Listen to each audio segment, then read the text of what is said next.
buhay ay yakapin mo ako. Sa buhay, lahat nag-iiba. Pero ang mga favorite forever. Presto Creams, ang favorite cookie mo.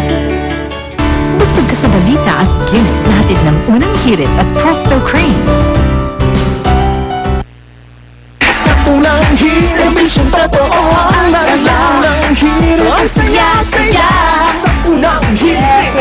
Yes. Nako, kayo po'y nakatutok pa rin sa unang hirit at syempre pa kami ho dito ni Lynn at 10 ng lahat ng mga naka-witness syempre sa mga bahay man ninyo o dito man sa amin, dito sa UAP. studio, Mara, yes. Nako, talaga namang kilig na kilig sa nasaksihan po nating napakagandang at pinag-isipan na proposal kahapon ni Carlo sa kanyang kasintahan for 10 years naman na si Maha. 10 years in the making yan, I'm telling you. Ngayon, kung na-miss niyo po, yung proposal na yan yesterday, the magical proposal on Nationwide TV. Yes. Aba, wag mag-alala dahil muli natin mapapanood ang highlight ng proposal na yan dito po.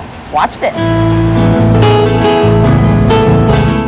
Kahapon, isang hindi malilimutang love engagement ang nasaksihan natin dito sa unang hirit. Yan ay nang mag-propose on live TV si Carlo Angeles sa kanyang longtime girlfriend na si Maha Martinez.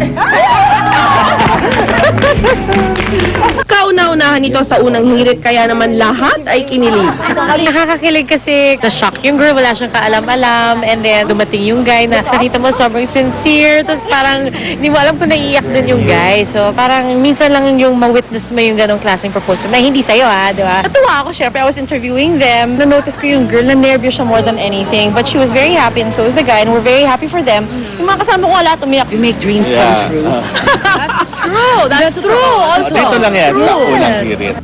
Para masigurong successful ang kalalabasan ng isinagawang wedding proposal, metikulosong pagpaplano at preparasyon ang aming isinakatuparan. Kunwari, inimbita namin as resource person ang ngayon fiancé na ni Carlo na si Maha sa aming studio segment on wedding themes.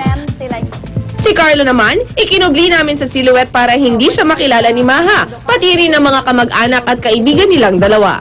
Binago rin namin ang tunog ng boses niya sa pamamagitan ng voice changer effect. Sobrang excited, sobrang kinakabahan at very thankful. Kaya't aminado si Maha na hindi niya sukat akalain na ang tinutukoy palang magpo-propose ay ang kanyang si Carlo. Ang interview ko dapat is for the catering. Surprisingly, siya ang lumitaw. So, I feel very excited and at the same time, I feel blessed that now that we're engaged, ito na to. Again, nagpapasalamat ako sa Kapuso Network for giving me this chance. 2 puso ang ngayon nakatakda ng pag-isahin sa January at malaking karangalan sa unang hirit na maging instrumento sa kaganapan ng pag-iibigan ni Maha at Carlo.